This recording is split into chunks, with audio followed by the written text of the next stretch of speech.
Halo semuanya friend, kembali lagi di Legend Story. Hari ini ya kita akan mewawancarai seorang sales yang saya dapat info dari rekan-rekan saya dalam kurun waktu 2 tahun sales tersebut sudah bisa mengumpulkan banyak aset. Nah, oleh karena itu saya akan perkenalkan sales tersebut, namanya Ibu Fitriani Lubis. Ya. Halo Bu. Ya. Ya, selamat datang. Terima kasih udah mau mampir nih ke Legend Story. Bu, jadi gini, saya dapat informasi nih dari teman-teman saya. Ya, ibu itu adalah seorang sales rantauan katanya. Dimana ibu berasal dari kota Medan gitu. Dan yang paling menarik itu adalah dalam kurun waktu 2 tahun, ibu itu sudah bisa banyak membeli aset. Nah, boleh nggak Bu Ibu ceritain nih awal mula ibu ya sebelumnya kerja di mana sampai ibu bisa memutuskan untuk jadi seorang sales gitu. Gimana tuh Bu pikiran bisa jadi seorang sales? Mungkin bisa dibantu diceritain Bu. Sebenarnya gini Pak Adrian, kalau misalnya awal mulanya ke sini tuh sebenarnya cuma iseng doang, iseng dapat di website, ada lowongan. Dulu sebelumnya saya di perusahaan IT selama 4 tahun kerja di sana. Terus kebetulan saya resign dari sana tuh gara-gara sakit Pak, sakit. Nah, karena sakit ini yang harus diobatin itu lama, panjangnya durasinya sampai 9 bulan katanya harus minum obat. Nah, itu yang bikin saya kayaknya kalau kerja di sini saya harus harus ngeluarin banyak uang, belum lagi kerjaan itu rumit Pak, harus analisa, bikin presentasi, bikin banyak hal yang saya kayaknya akan terbengkalai kalau saya lanjutin kerja di sana. Nah, gak kepikiran kemarin itu cuman udah sempat resign dari sana, terus saya pulang ke kampung 1 bulan gitu ya. 1 bulan saya kirain gak akan kerja lagi, cuman karena keluarga terus kasih semangat, masih support ya, kan orang tua udah meninggal ya Pak ya. Jadi sebenarnya yang bikin saya kuat itu kakak yang nomor 2 gitu. Nah, udah berlangsung 1 bulan, saya langsung berangkat lagi ke Jawa, ke Bandung gitu.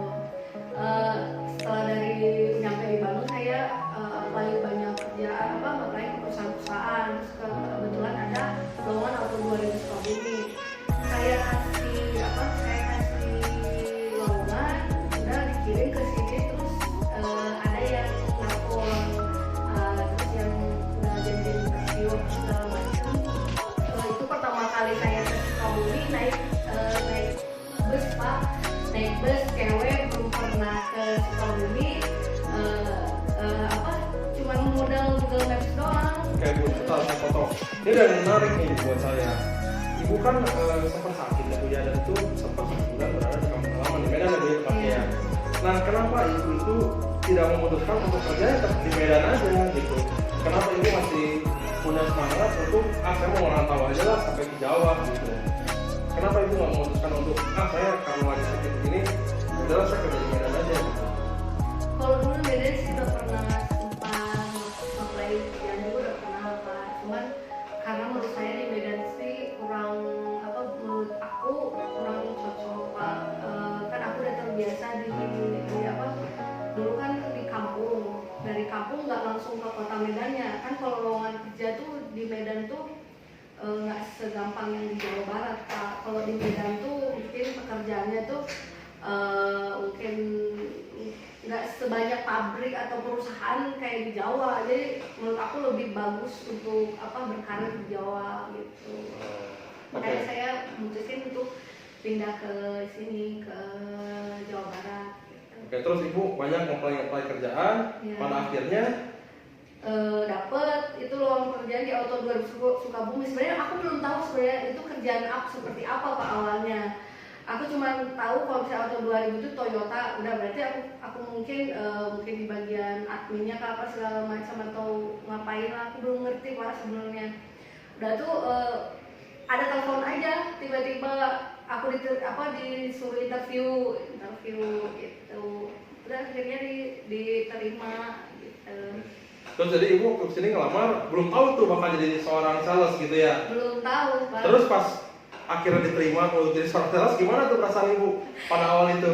Kan belum punya background sama sekali, belum punya karena aku cuman aku kayak cuman ke Sukabumi cuma pengen iseng jalan-jalan Pak ya, pengen jalan-jalan, pengen habisin pengen cari habisin waktu sebenarnya kan dalam keadaan sakit. Gimana caranya cuman menghibur diri aja sebenarnya Pak. Ternyata di Sukabumi, makanya pertama kali saya ke Sukabumi itu langsung punya pemikiran untuk jalan-jalan ke Pelabuhan Ratu. Belum kenal sama sekali, udah beres interview sama aku cuma iseng nanya temen yang interview di sini. Kalau ada teman saya namanya Rina itu nanya di sini tempat jalan-jalan yang paling bagus tuh apa, tempat wisata paling bagus tuh di mana? Ada di Pelabuhan Ratu. Ternyata aku udah gitu aja, jadi kayak cuma iseng interview cuma sekali jalan-jalan, udah langsung habis beres interview itu sama Bapak Rizal itu kan dulu beres interview aku langsung ke Pelabuhan Ratu naik bis sendiri. Oke, terus gini Bu, ya ibu kan terus udah diterima nih jadi seorang sales. Nah, ibu ngelakuin apa tuh pada saat ibu menjadi seorang sales? Karena kan ibu udah rantauan, udah pasti ibu database juga nggak punya mungkin di wilayah Sukabumi, yang kenal ibu pun nggak ada gitu kan ya. Terus ketika ibu menjadi seorang salesman, ibu bingung mungkin kan udah dikasih tahu tugasnya bahwa ibu harus menjual produk ya dari Toyota ya kan. Nah terus apa yang ibu lakukan tuh? Sampai akhirnya 2 tahun bisa membeli banyak aset Bu. Otomatis kalau 2 tahun membeli banyak aset, rasanya jualannya ibu juga pasti lumayan banyak gitu kan. Nah apa yang ibu lakukan tuh? Pertama kali saya keterima ya Pak ya, pertama tuh aku cuma fokus gimana caranya cuma ngambil database aja kan. Atasan selalu nyuruh gimana caranya dapat database, apalagi dulu kepala cabang yang pertama itu Bapak Andi nyuruhnya deketin orang-orang terdekat. Nah apalagi saya jauh Pak, udah saya jauh, orang terdekatnya siapa, nggak ada. Berarti saya cuma kuncinya cari orang yang akan dekat gitu berarti Pak. Berarti yang akan dekat itu berarti sama suku. Makanya waktu pertama kali kesini tuh langsung saya ke gereja. Dalam 1 minggu itu aku cuman kenalan sama yang satu marga, aku kan Lubis ya Pak ya. Terus nyari yang Batak gitu. Saya kenalan Pak, kayaknya abang ini sama bapak udah pulang gitu-gitu. Jadi kalau di Batak tuh sebenarnya kalau udah ada marga, ketemu marga enak Pak. Jadi langsung dibilang keluarga. Jadi enak aja, dapat database-nya banyak gitu. Nah saya udah habis dari Batak kan nggak langsung mau ngambil mobil tuh Pak. Nah saya cuma nyimpan nomor HP-nya aja, semua yang ada di situ. Ada ketemu arisan, ikut arisan, banyak orang lah, makin banyak kenalan. Tapi STK pertama saya bukan orang Batak Pak, orang Sukabumi. Terus saya ngampas tuh Pak ya. Sedihnya tuh udah dalam keadaan sakit, gimana caranya saya cuma berpikir, saya nggak mikirin aku harus jaga image, aku harus kesana, harus gimana. Pokoknya saya gimana caranya cuman bisa bertahan hidup itu doang. Terus saya gimana caranya biar bisa sehat, itu aja pemikiran saya Pak ya. Makanya minggu pertama tuh udah langsung bagi brosur dari Sukaraja ini Pak. Itu pertama kali aku dari Sukaraja ini semua sampai ke bawah itu udah pernah di bulan pertama tuh saya bagi brosur karena itu perintah dari atasan kan. Saya lakuin aja. Saya nggak punya beban apa-apa. Saya nggak mikirin perasaan orang, mikirin perasaan siapa yang menjaga siapa. Saya cuma gimana caranya bisa bertahan hidup di Sukabumi. Nah kebetulan kan di sini ramah-ramah ya Pak ya, bisa nerima saya langsung ramah, langsung dibantuin apa segala macam. Nah itu kenapa saya bisa seneng di sini, milih di Sukabumi ya, milih pindah ke Sukabumi itu karena masyarakatnya ramah, baik-baik gitu Pak, nggak canggung, nggak kasar, nggak gimana gitu. Luar biasa Bu ya. Nah Bu, terus gini, ibu kan berarti jadi seorang sales ya, tentunya ibu ngejual. Berapa bu? Ya penjualan ibu paling banyak lah selama ibu jadi sales 2 tahun itu, kira-kira ibu ngejual berapa unit tuh? Selama setahun apa gimana? Mungkin Per dalam bulan. itu kerja 2 tahun itu penjualan rekor terbanyaknya ibu menjual mobil itu berapa unit bu sebulannya bu? Ada dulu 7 Pak, pernah 7 ya? 7 unit itu pernah, cuman konstan aja gitu, nggak pernah misalnya kalau misalnya di bulan ini jualannya kecil, di bulan depannya ada buat ngebalas gitu. Bu, boleh bocorin nggak bu sedikit? Jualan 7 itu berapa bu duitnya bu? Kalau- Penghasilan ibu lah. Hah? Kalau jualan tinggi sih Pak, dulu tuh kenapa bisa langsung beli itu kurang lebih di 30 gitu. 30 juta bu? Eh, Wah luar biasa ya. itu dulu, jadi tapi kan ya ada aja gitu nutupin di bulan lalu, di bulan depan, jadi ditabung aja, jadi nggak selamanya tinggi Pak gitu. Aduh, berarti penghasilan sales itu luar biasa besar juga ya ternyata ya? Iya kalau jualan. Tapi kan Ibu Fitri salah satu sales handal, jualan terus pastinya kan? Kalau jualan Gitu. Pak. Oke bu, terus selama ibu kan ibu tadi banyak bilang dari dekat saya ya bahwa ibu banyak beli aset. Boleh tahu nggak bu, apa aja nih aset yang udah beli? Sebenarnya dibandingkan sama orang maka saya nggak ada apa-apanya sebenarnya Pak. Cuman dari hasil dari hasil penjualan mobil di sini ya bisa ya ada kebeli rumah, bisa ganti mobil gitu, bisa bantu-bantu biaya nikah gitu. Luar biasa ya bu. Cuman rezekinya Pak ya, rezekinya gitu. Nah bu, terus ini nih bu, yang paling penting nih, sekarang kan ada isu terkait dengan pandemi ya bu ya, COVID-19 ya. Ada pengaruh nggak nih bu terhadap jualannya ibu nih? Corona, karena kan kalau saya dengar banyak berita ya, jangankan mungkin mobil ya, sembako aja banyak yang bilang katanya ngeluh turun nih bu. Nah kalau ibu sendiri nih di mobil, kira-kira gimana bu? Kan mobil harganya ratusan juta ya bu ya, harganya ratusan juta, kira-kira gimana nih bu efek pandemi ini terhadap penjualan ibu nih?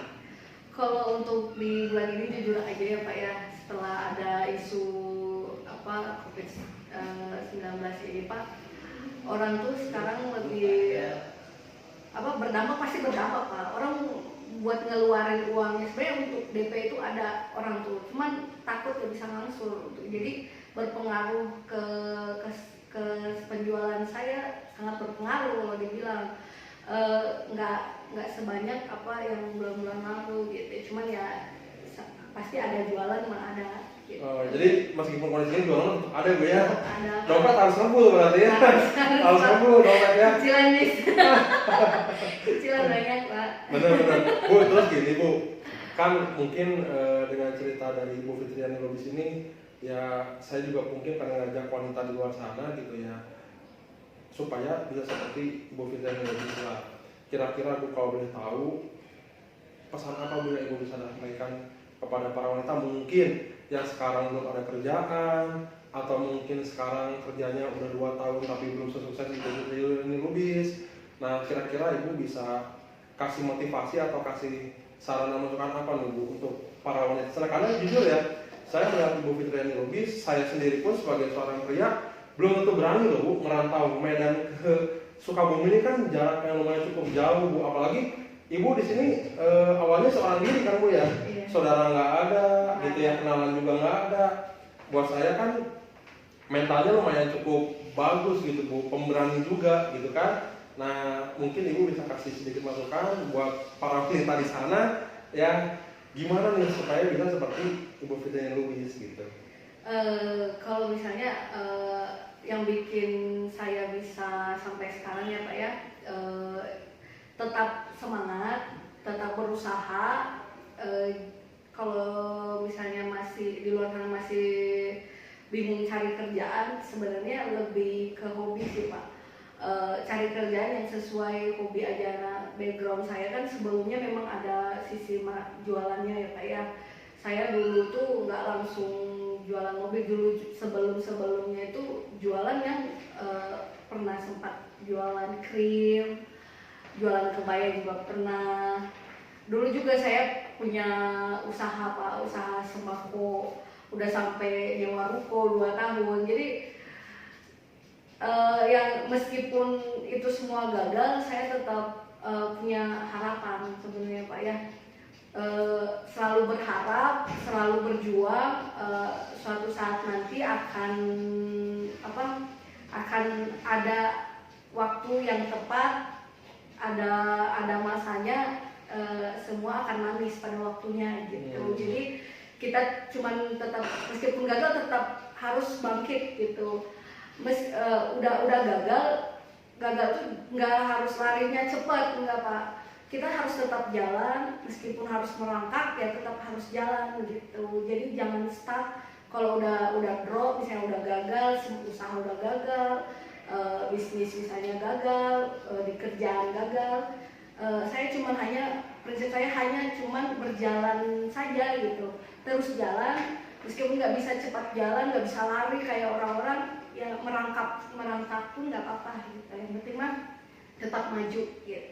Buat kalian para wanita di sana, ya sudah lihat, ya sudah dengar sendiri masukan atau saran dari Ibu Fitri Lubis. Ya intinya adalah kalian harus menyukai pekerjaan yang sesuai dengan hobi kalian.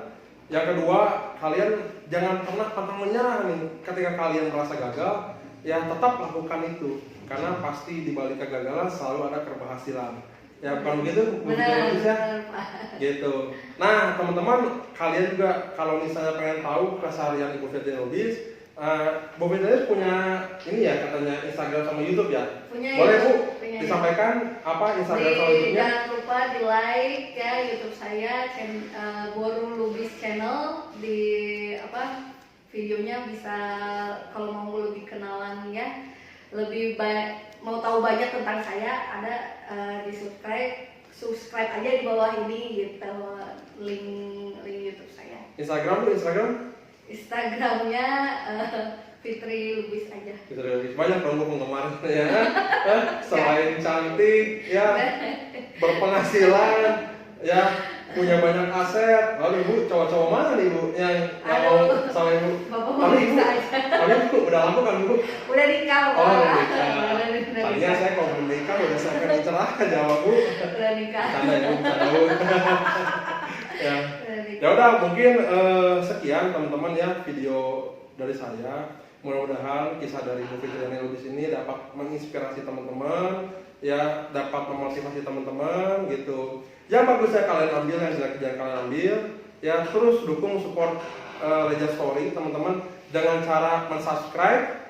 Ya kalau kalian suka kalian pencet tombol like, kalau kalian nggak suka kalian boleh dislike, dan yang paling penting tolong bantu share video ini teman-teman.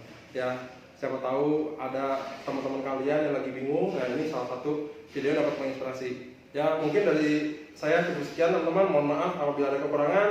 Ya semangat dan tetap selalu berjuang untuk hari ini. Terima kasih. Terima kasih.